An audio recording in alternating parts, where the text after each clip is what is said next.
Guys, I have a very, very special guest today, Jeremiah Dalton. Jeremiah coming to us from New York, right? Is that right? Yes, yes. Now, I've heard that Jeremiah does a crazy amount of flips. My buddies tell me that you are one of the best house flippers they know. So I'm excited to interview you, break down your business, and learn what it is like to be Jeremiah. Thanks for joining me today. Thank you. Thank you for having me. So let's just, for everyone who doesn't know you, can you just break down your business right now? What are you doing? What kind of volume are you doing? Things like that. Yeah, so we are a fix and flip company primarily that works in Suffolk County, which has a good enough amount of people, a little over 1.5 million. So it's a large area to work in, and we do small little cosmetic flips, multiple six-figure renovation flips, and then new builds, which are multi-million-dollar expenses, from a construction standpoint. Our business, we try on average to do, between 50 and 60 houses a year. As we enter into 2023, we're actually looking to, at least if we end up doing less, we're okay with that. And the reason for that is it's important for us to be able to focus on good, solid projects. I think right now the market, while still strong here in New York because of a lack of inventory, buyer demand is likely to change based on where interest rates are.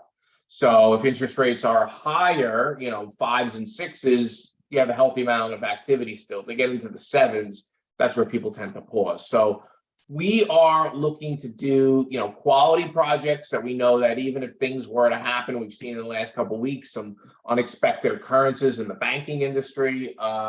If things were to continue to happen from a negative standpoint, those projects are still going to allow us to make money. So that's been really the focus going into 2023. Gotcha. So how many years have you been flipping, and how many houses do you know roughly that you flipped in total? I don't have the total number that we flipped. Probably close to 300 at this point. But we have been doing it since 2015. Okay. You've been in the game a while. So what kind of, do you do wholesaling as well, or are you just primarily? We do some wholesaling, if the opportunity presents itself. But we're a strong retail market, so it really depends. If we feel like there's just too much of a headache from a standpoint of dealing with townships and, some of the municipalities, and we could, still make a good profit by wholesaling, we will. But if it's a fairly straightforward project, we're always trying to maximize our revenue because we're not doing as many deals, right? It's not a volume-based game for us. While we do a good amount of volume, it's a matter of trying to maximize the profit on each deal. And usually that is by flipping the house or Correct. the house versus. Yes, So exactly. What percent of, I guess, of flips do you are like full renovations, or just like, hey, you're sweeping it and throw it on the market? I would say 15% of that, maybe less, is just a buy and relist. And then about 30 to 40% is full on renovations, redoing everything. And then of that, let's say the other 50% is still like a good renovation where we're doing kitchens, bathrooms, things of that nature, but we might leave the siding, we might leave the roof, you know what I mean? But we're still putting in 70, 80,000. Gotcha. Okay. So you consider you guys' main function is like flipping houses, right? That's the main business. Got it. So what kind of revenue does that, did you guys do last year, gross revenue wise? So gross revenue, we came in at about 2.5 million in gross revenue. And right now for 2023, if we hit that, that'll be great. But if we don't, that's okay too. We lowered a lot of our expenses, got leaner on our operations so that we could be more discerning on projects. So there wasn't that much pressure to cover this big overhead that we had by doing more and more projects, because you do that kind of volume with lesser spreads, you get a shift like what we've had, you could be on the losing end. So it doesn't make sense for us to do that kind of stuff. right now as it stands. I think from 20 to 2022, that was a smart thing because inventory was low, interest rates were low, demand was high. But now as things have shifted, we still are confident in the ability to our ability to sell homes, but we want to make sure that we're going into this knowing that, hey, a lot could go wrong, a lot could change, we'll still make money. So that's awesome. And I definitely want to dive into that a little bit. Okay, so last year you did the 2.5. So is that roughly like 50 properties getting 50 grand each, kind of work out that way, something like More or that? less, yeah. Napkin math. Gotcha. And what is the business? Can you just break down for me? And you can go as deep or light as you want on this, whatever you feel comfortable with. But what does kind of the org chart look like for that? I guess the expenses. Like if we're going down those expenses, what are the main things that cost money on your like docs? Well, our biggest expense is always marketing, right? So looking at the different avenues at which we spend money, that's a big part of it. We did have a lot from a payroll standpoint, but we took a lot of different positions and we combined them. We had different people, for accounts payable, operations, even acquisitions, and lead management, right? So we combined a lot of that, and right now we went, down. We went from 7 people in the organization down to 2, because we were bringing in less leads, because we're being more discerning about the marketing that we do. So because of that, we didn't really have the need for a separate person. We used to have 2 full-time people answering the phones and making follow-up calls. Now that same person that's making offers on properties and negotiating deals can also do that same work. The operational role was combined as well, because again, we're doing less projects, and because we rely a lot on our GCs, they're kind of out in the field. And I should say we do have a part-time person that works and goes around, and all he does is check the properties and give us feedback. But we've created good systems that are simple but efficient, that allow us to maybe use less people than some other organizations do. Gotcha. Okay. So what is that? So, okay. So grossing 2.5, you had 7 people last year for most of it, right? What are the profit margins on that business? Like what were the total expenses? I mean, our profit margins, we were spending, $80,000 to $90,000 a month, you know what I mean, between everything. So it's still, more than a 50%, profit margin, which is good. But again, that required us to at least get, 2 pretty good deals every month just to break even. So we found ourselves pushing it and saying, well, we got these 3 deals here and they're all kind of so-so, but they all do okay. That'll cover our overhead for the month, right? You know what I mean? And that was working for a while until it didn't. And so where we weren't getting them, or we were going for houses that, were strange, a little unusual. The buyer pool was a little smaller because of that. And we felt it was hard for a buyer to digest a high price, a high interest rate, a nice house, but things about the house that we just couldn't change. And it just didn't make sense for us at that point. So we had to remove those houses from the equation and say, okay, can we cut our, profits or our overhead down where 1 quality deal a month pays for itself, you know what I mean, and pays for our overhead. And that was the goal. That doesn't mean that we're not going to be more aggressive as time goes on, but there's a choppiness now that, I think is being discussed, but sometimes overlooked. I think people have a short memory. And I think that could go on for as long as, inflation remains a factor. And who's to know what, as a result of these Fed rate increases, we already saw the downside from the banking industry, what other effects they have that we're not even thinking about, right? You know what I mean? So we still want to go out there. We still want to buy houses. We just want to be a little smarter about it. Interesting. So yeah, I agree 100%. Like, yeah, with the banking collapse, what else is going to happen that we don't know? But like, that happened because we didn't expect it. So like, what's the next domino, right? I'm trying to fear monger, but like, you never know. And because you guys are flipping houses, I mean, that's a risk factor, right? You got to take that into account when you're, reselling a home and your capital is tied up. So to me, I'm thinking like if I'm running a business and getting a 50% profit margin, if I'm you, and let's say it's summer 2022, so like 9 months ago, I'm like, hey, this is pretty good. Like a 50% profit margin on a business is good. So was it, so just maybe help me understand the decision factor, like, hey, we're gonna reduce our operations. Was it more of a stress thing? Like, hey, we're getting stressed out, or you anticipated making less money because of the market? Like, what is the main thing? Because it seems to be the profit Um, margin didn't justify. so there were a lot of projects in there that we were forcing and pushing that was causing undue stress on the contractors going after homes built in the early 1900s.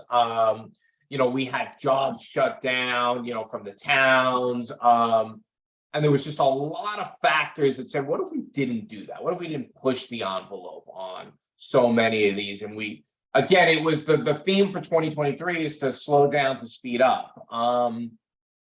Revenue remained good, but there were some bad projects in there. The only thing was it made up because we had a lot of projects that did way better than we thought.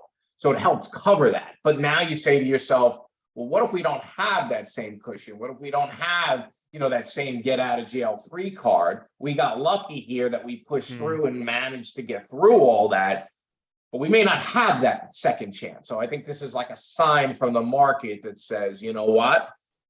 Can we maintain the same net profitability? Because again, just because we're trying to reduce our gross doesn't mean we'll net less. Can we maintain our net profitability or even increase it by doing less, by, really streamlining operations? And I think we can. Again, having A players, if you have A players, one A player can do the job of three C players, and that A player may make more than any of the three C players, but you know what? You don't need three C players collectively will cost you more than that one A player. So why not just pay that A player more money, and not only is it costing you less, they make more, but you get a better job result at the end. And that was really kind of what we were doing, looking around and saying, okay, who was great and who wasn't? And where can we put our resources into who was great and being more streamlined in the process? So I'm going to repeat back just so I'm understanding what you're saying, and correct me if I'm not. So last year you did well, but you noticed the trend of maybe the profits going down, or maybe the homes you had to purchase were a little riskier, being the area or the layout or whatnot. And you're just like, I don't want, if this trend continues, our business will get less profitable. So therefore, I'm going to stay a step ahead, anticipate that this trend will continue to happen. We're going to streamline. In case it does, we'll still be fine. In case it doesn't, it's still a bonus for us. Yeah. Am I understanding that that's the thought process there? Yeah, it is. And we also looked into saying like, hey, how can we cut down cost, right? Working with more realtors in the market, bringing us free deals. We've had a lot of great deals brought our way because, other realtors are bringing us stuff. Some of our best profit margins come from those. So how do we do that, right? Do we do some more new construction if the opportunity presents itself? Where are these houses? Are they in demand areas? Or if they're unique, are they unique in a good way? We're doing a property right now that is a big horse property.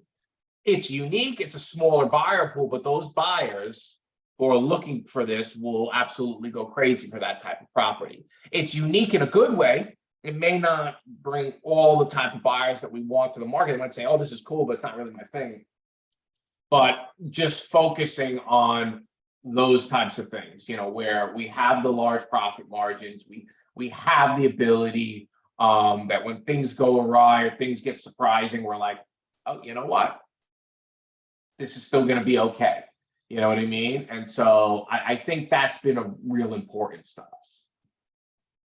Okay. So is it though, like what happened last year, I guess, was there one specific thing that happened where you're like, okay, we need to start asking the question, how can we cut expenses?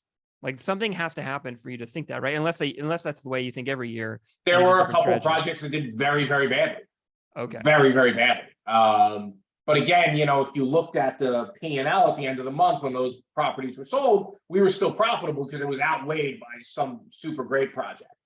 But again, it was just going back to, we had never sustained those size losses. It was only a handful of properties, but it was a few. But they were large, and we're like, crap, like we bought these properties because we felt we needed to cover our overhead. They went, I don't want to ever be in that position again when we feel like we're forcing the issue. How do we not force the issue? Well, we got to be more discerning. Okay, but if we're more discerning and we only are buying X amount per month, how do we comfortably do that? Well, we have to cut back on expenses. So that was the thought process that led to that. And they said, okay, well, how do we get more streamlined? All right, so we get more streamlined. What marketing channels are really working and which ones are doing just okay? You know what I mean? Put those aside. What are the ones that are doing great? And we scaled back a lot and then slowly started to reintroduce those marketing channels on a gradual level and saying, okay, that's not working. This is increase. And it just allowed, like I said, it just allowed us to be more streamlined in the process. So you've been flipping for, I guess, eight years roughly now, right? Yeah. Was this the first time you've lost money flipping houses before? No, I mean, we've always, throughout the years, would have a bad project here or there per year. You know what I mean? Maybe 2 or 3, you know what I mean? And it was, I'd have to look back, it was, maybe 5 or 6, maybe 10% of what we did, which was really bad. But it was still twice as much as what we normally did. And those losses were much bigger. So it was like, okay, wake up call here. Time to go back and, reassess how we do things. You know what I mean? And listen, I'm a fix and flipper. I'm a builder. I'm an investor, right? But that's not who I am.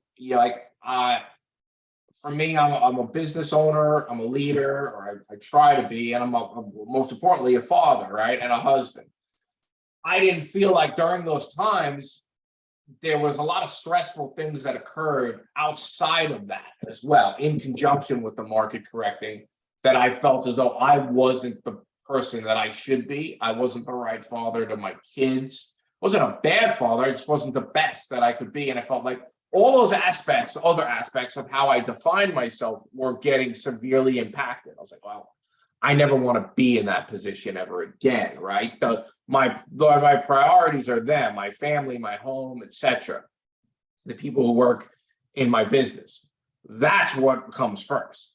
So I want to make sure that no matter what I do, what happens, I can handle that first, which is actually what prompted me to go on a huge fitness journey. You know what I mean? Like I was at one point 37% body fat, and I'm approaching 10% body fat. You know what I mean? Like we're talking about why? Because I wanted to get myself in the best physical shape that I could be, so that it's like somebody used an analogy not that long ago. It made a lot of sense. It's like a pan, right? Like it was like the equivalent of putting, which is, kind of counterintuitive when you're losing weight, but it's the equivalent of putting butter on a pan, right? You know what I mean? Like the stuff will still go on the pan, it just doesn't stick to it anymore, right? But the stuff is still going to happen in my life. It's just not going to stick to me. I'm going to be more impenetrable to those things. And I wanted to be able to have that time to focus on that. So that was a factor. If I do less, if our organization is more streamlined, I'll have more time to work on me, which will make me a better leader, better father, et cetera, et cetera. I think the results are really showing themselves now. I think that's great. I mean, I think a lot of people take many, many, many years to come to that conclusion, or like have serious health scares where they have a stroke or something very bad. And then that makes them wake up. But it sounds like you didn't have to have that kind of super painful thing. You're just more of a, you'd maybe just noticed it, more kind of level-headed about it. You're like, hey, I see where this is going. And you made the changes before anything crazy happened. Yeah, and I was just like, I started to look at myself in the mirror, and it was just like I wasn't liking who I was seeing. And I was always an active guy. I was never a gym guy, weight guy, but I was always active. So I always maintained, and I'm naturally a very thin, I have a smaller frame, thin physique type of guy. And then when I started having kids, I started not eating bad, but like eating late. And then all of a sudden, as they got older, my wife would have snacks everywhere for them. And I'd be walking by and a snack here, a snack there, a snack all day long. You know what I mean? Because I work out of my house. And this stuff would be in front of me all the time. And it would be, I joked, it was death by 1,000 paper cuts. And then it just became to the point where it's like, wait a minute, like, how did this happen? Like, I don't really eat fast food. I'm not like, pounding down ice cream at night. Like, how did this happen? And Stress, man. it was a gradual shift over time, over basically 7 years from the time my daughter was born, till then, when I was like, holy cow, like this keeps getting worse and worse and worse.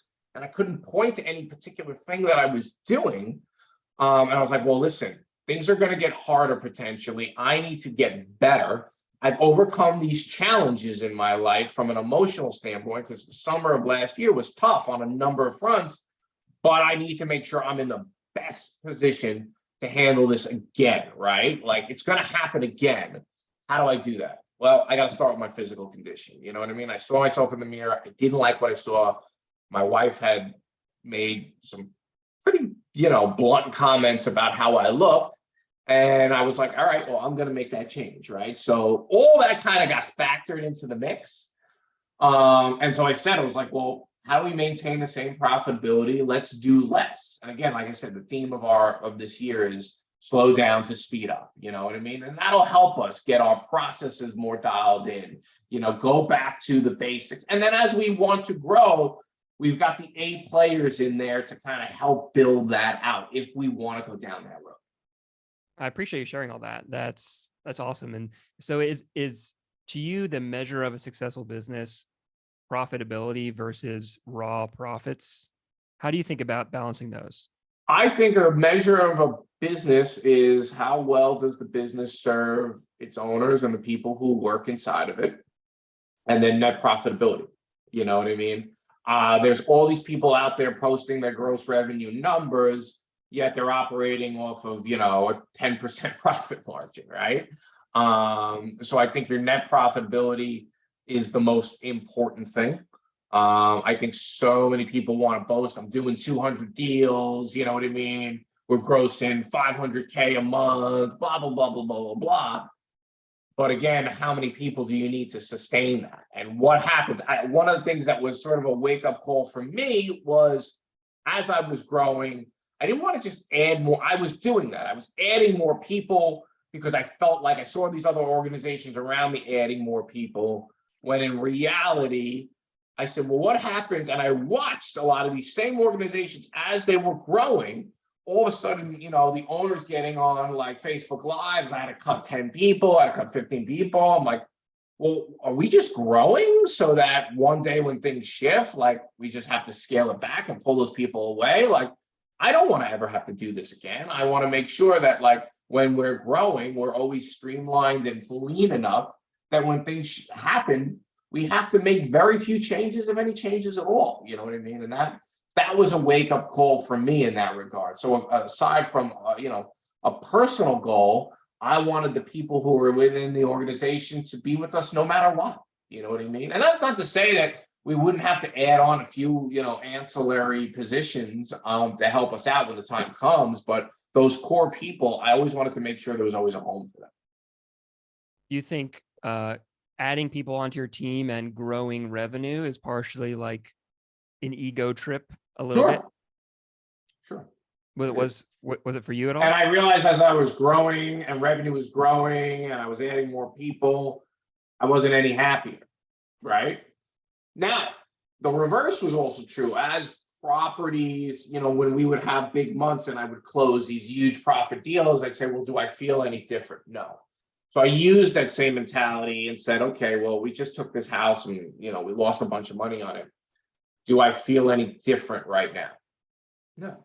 Right. So that was sort of like a wake up call too, to say like, okay, well then clearly not, we're doing okay no matter what, like, but the more we make, I know it's not going to change anything about me. Right. So that was an honest wake up call to say like, okay, like, this is a business that I want to serve the people that work for it. I want it to serve me. But how much revenue I do and how many people are in my organization does not define who I am. That's great. I mean, so when you're talking about, do you have like a minimum amount that you need to make? Well, let me ask you this.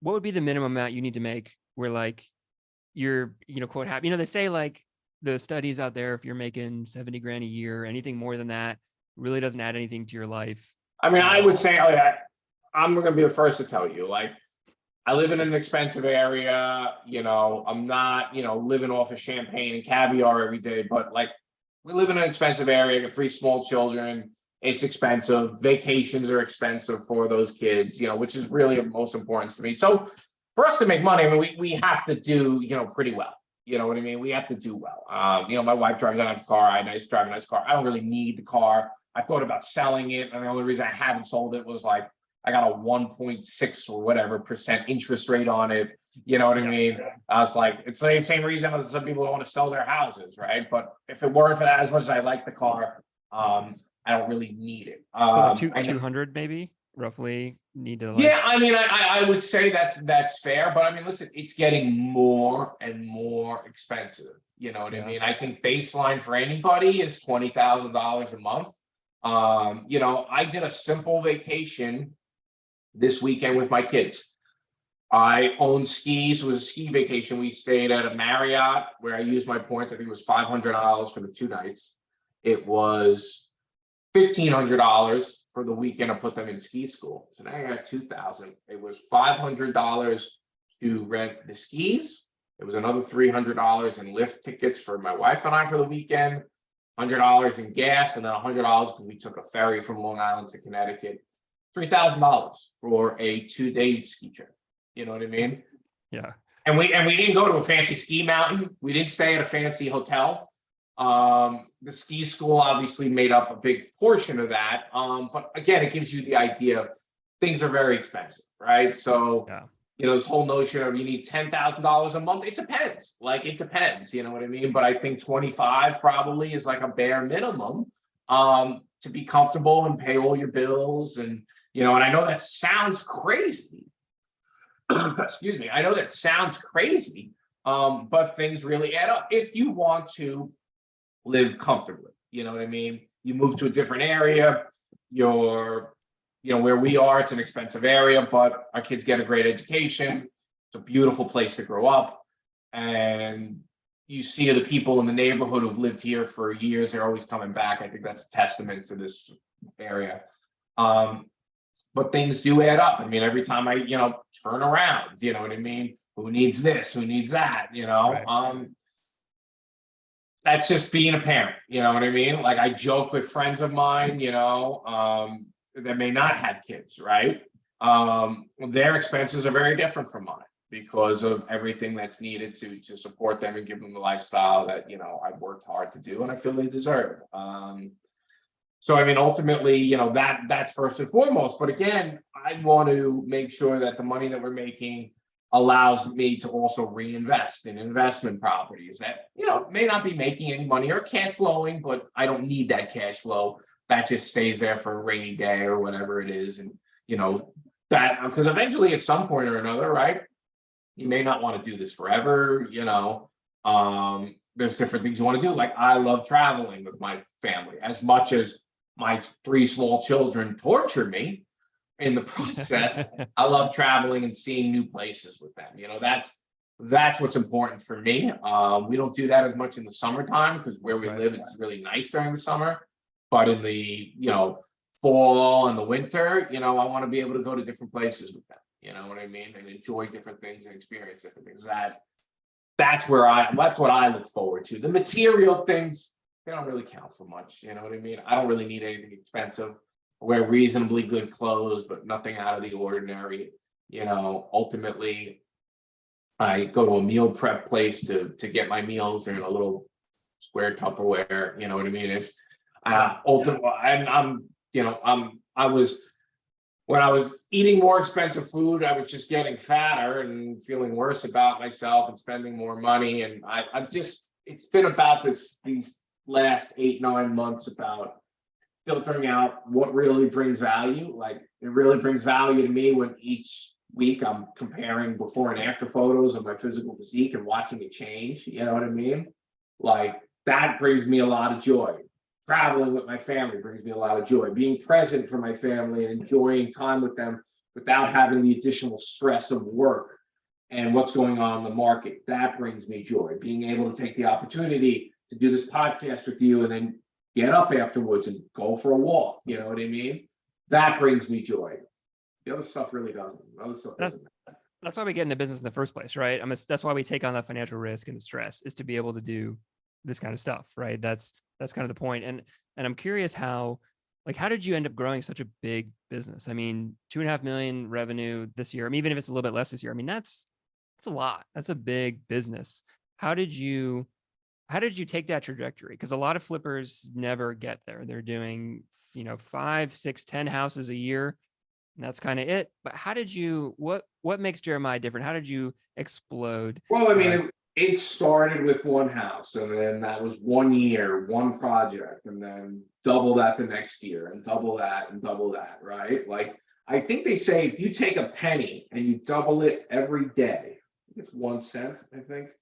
By the end of the 30 days, you'll have $10 million, right? Like if you just double 1 cent, 2 cents, 4 cents, it sounds crazy, but so that was what happened. Every year we kept doubling over. That came from getting really good general contractors on our side, right? We started off with one group of contractor, we added another, right? And the people that were the best stayed on. Private money. We started off with a small amount of private money. We did right by those people. They told other people, and they continue to invest, which allowed us to do more projects, which grew our profile, which allowed us to bring on other investors. As more money came in, reinvesting it into different marketing channels. It was just from 2020 to 2022, we had a big swing up in terms of what we were spending, but not as much of a big swing up in terms of what we were making, right? So it was kind of like, hold on a second. This is curve starting getting out of whack a little bit. Your margin's going down. How do we scale that back? How do we get back to netting the same? Because again, grossing that is good, but our net profitability was like, we kept adding more and adding more and adding more, and it wasn't stoking the fire from a revenue standpoint. But was the net higher though? Like I know that maybe the margin. The net was higher, but not relative to the margin was lower. Yeah. Got it. Okay. And that was when it was like, well, let's try to go back and try to find the sweet spot a little bit. I was just adding just to add, assuming that the results will speak for themselves. And when you started to look back, you're like, not as much as I thought. And honestly, we were fortunate that the market was helping us a lot. Now the market's not going to help us as much. I could see this turning quick. Let's pull out what we don't think is necessary, right? Gotcha. Okay. You mentioned private money. I think that's really interesting. I haven't heard a lot of flippers talking about that. For me, I assume that most flippers, unless they're maybe syndicating apartments or something, those are the people I know that kind of really focus on raising money aggressively. But, most flippers I know just get hard money loans on a case-by-case project. So do you not do a lot of hard money, and you mainly raise private money? No, we don't. Because again, we want a streamlined operation. I got a project that's going to close. In 3 days, I can pick up the phone. I got such and such deal. I need X amount. Cool, no problem. It gets a full mortgage and everything gets executed. It's all properly documented. It's not a handshake thing. There's a full note. There's a full mortgage. That private lender, has like an attorney, and so because New York's an attorney state, and so that part of it's all well and good. As far as the reason behind it, it just allowed us to scale a lot quicker, right? When you had a lot of projects at once, having to lay out the money and then get reimbursed for drawers was just a big cash flow crunch. Now we buy a property, we get the full rehab back at closing. We can put that money to work right away, and the project gets done quickly. And so, we've built a big private money fund because of that, and that's helped us grow quite a bit. Can you talk about what does big mean, or rough numbers with that, or? What do you mean? How much money? How does that, I don't know private money very well. So is there just money sitting in an account, I guess, waiting to be used, and then once it's ready, you sign the docs and whatnot? No, so hey, we're closing next week. and I need 400,000 for this project. This is the address. That's fine. 300 of it that's in their account, the private investor's account, they'll wire it to their attorney, who will Okay. then in turn probably wire it to my wife. Bought a full note and mortgage is executed, which is all systematized at this point. Okay. So when you say a big fund, basically it's a fund is a collection of people who have agreed to give you money. Yeah, there's no Okay. actual fund in the sense of money Okay. sitting in their account, you know what I mean? But Makes sense. it's pretty much there for us whenever we need it, because their primary focus is investing with us. Would you say that raising private money has been a big factor to your ability to grow as big as you have been? Yeah, I mean, but definitely, I mean, listen, money, contractors, deals, right? Like those three things will allow you to scale. And so growing that private money, investing in different marketing channels to allow us to do more deals, and then bringing on contractors as we've gotten bigger and bigger, all those things factored into where we are now. Those are the three key elements. And obviously, the more projects we do, the more we post about it on social media, more people bring us projects, more people want to invest with Snowballs. us. Yeah. So it all kind of grows from there. Can you break down your step-by-step process for how you go about raising money? I haven't done it now in a while because we just, we have more than what we need. But in the beginning, I basically was just like reaching out. People would reach out to me and say, "Hey, I see you're flipping." And I would just ask them, like, they wanted to learn about flipping. And I'm like, "Well, do you want to learn? Do you want to maybe invest with us?" And then you could, see. So that's how that started. And then those people were like, "I don't want to do what you do. I'd rather just get a return." And then they started telling other people. And then I just started asking people who knew me, "Hey, I'm looking to raise more money. So if you can put me in touch with people, that would be great." And so they started making connections to people, and people would start with one project, but then they would have such a good experience. They would do two, three, and eventually a lot of those people who initially invested us with, let's just say this amount, now at this amount, because they had more disposable money, they were just only giving me a small portion of it. But once they realized, like, hey, this kid keeps working, I'm going to invest more with this guy. So a lot of that private money has grown from people who have, invested with us in the beginning and just added more to the fund. So is it a bit like, I'm gonna say like luck in a way, where you just happen to know a few wealthy individuals and they tell all their friends? Or I mean, is there like how intentional was it? Because not everyone knows people who have 500K sitting in a bank account, who you can convince to trust you. So is it just like, that's kind of your social circle? You said you live in kind of a nice area, New York. Yeah, I How mean, I did you think go being about in New that? York where there's wealthier people are definitely plays a factor, without a doubt. But again, it's all relative, right? So like you go Right. to an area that's not, the Cheaper home houses. values and the media, the houses are cheaper too, right? So people may Right. have less to invest, but your houses are cheaper. So it's relative. I've done presentations at local real estate investment groups where you got somebody that comes in that's like, "I'm going to go to this real estate investment group because I want to learn how to flip." And then they see me talk and they're like, maybe I just invest with him. A lot of that it's come from there. Money has come from other sellers. People forget a lot of these quote unquote distressed sellers are not really distressed. They're just people that have a lot of money and they just can't be bothered and they just want a quick and easy sale because they got other things to worry about. Mm, So I interesting. mean, asking them, "Hey, would you like to invest?" So there's that. I've had people, like I said, make introductions. If you know somebody, I've offered them like a finder's fee. If you bring this person to me and they invest, I'll give you a finder's fee. So people, have found, there's been different ways. And like I said, word of mouth, those investors start talking to other people. "Hey, I just told my friend he wants to invest too." So it's kind of just grown that way. Now it's been scaled back because we're doing less projects, Right. but Gotcha. You don't need to raise a bunch of money anymore. Would you say that you have put raising private money as a higher priority than most other flippers? It doesn't sound like it's been no, super hard, but you've been doing it. So are you putting like a lot of time into it, or just kind of? not that much time into it. No.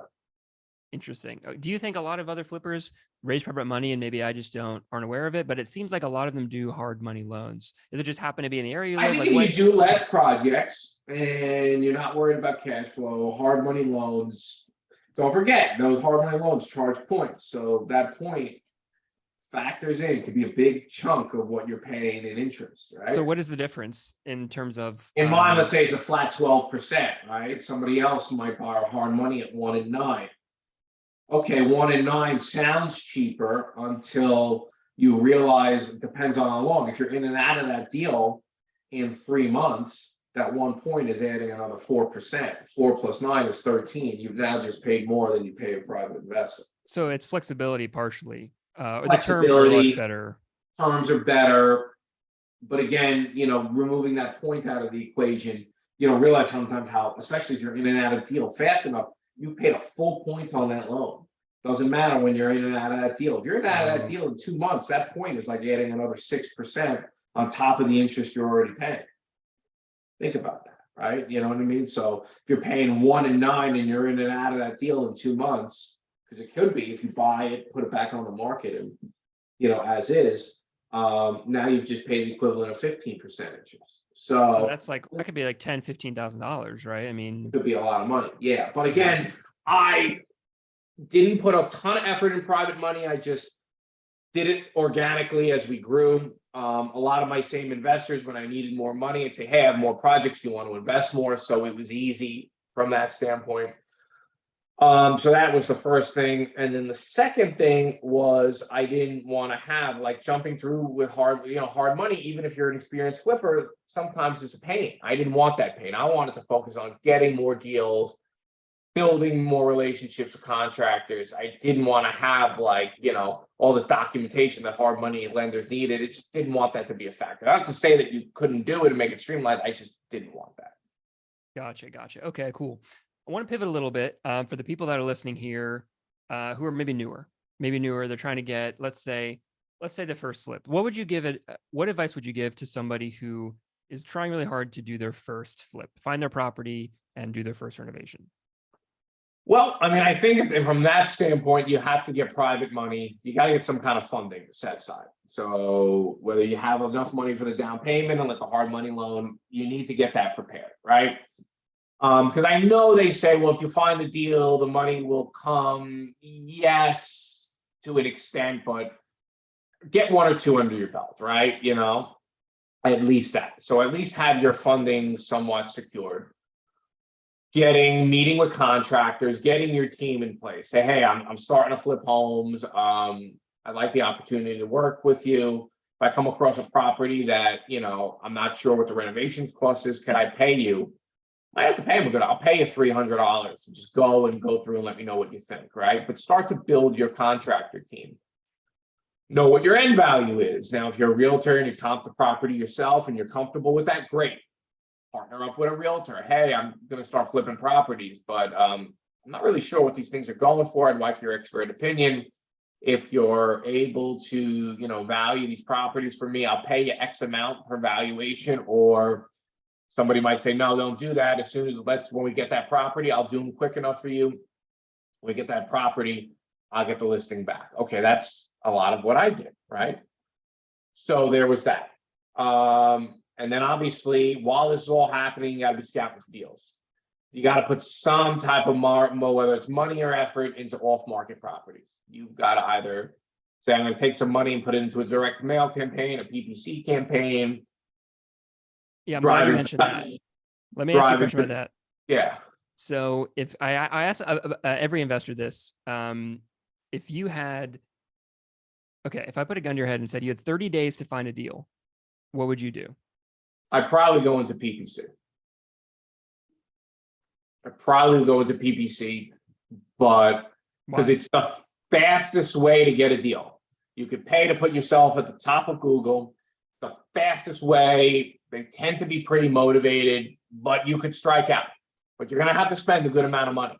The gun to my head, I'd probably take $10,000, find a really good PPC guy, and go all in on PPC campaign.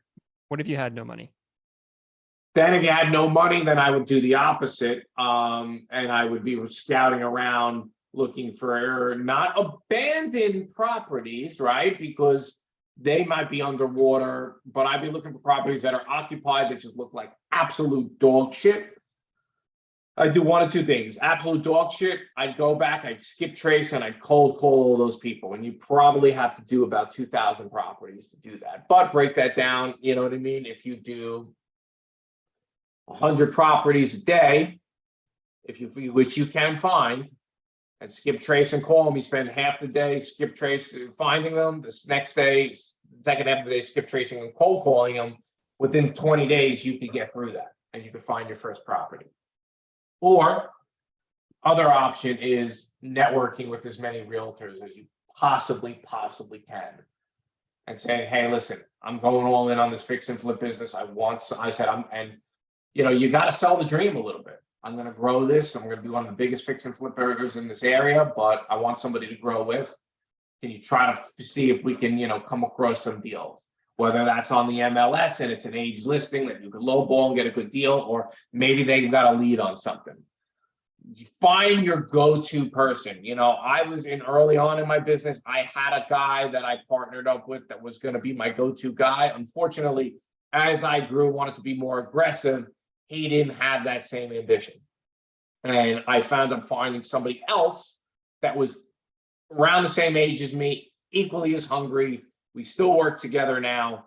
He was doing well. I was starting to do well, and we grew together. You know what I mean? But again, he had a bunch under his belt. I had a bunch under my belt, and we just took it to the next level.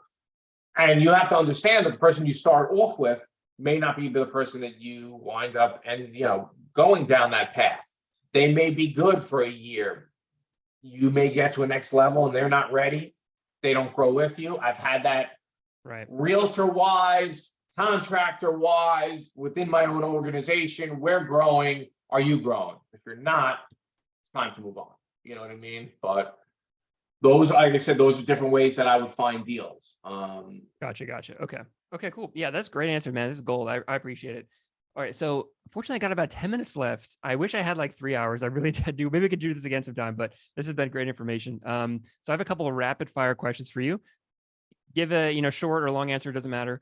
But what do you think what is a good salary for your average full-time house flipper? I don't know if that's a fair, I don't say unfair question. It depends on what you're doing, right? If you're doing 8 deals a year and making 40,000 a year, and you're not really killing yourself, I mean, I think that's a pretty good, and you don't have any overhead really. I think that's a good salary, right? That's a lifestyle business. I think if you, have a business and you're doing a lot more properties, then honestly, I think you need to be looking at the 7 figures. You know what I mean? For the amount of risk that you're taking and, the amount that you're doing.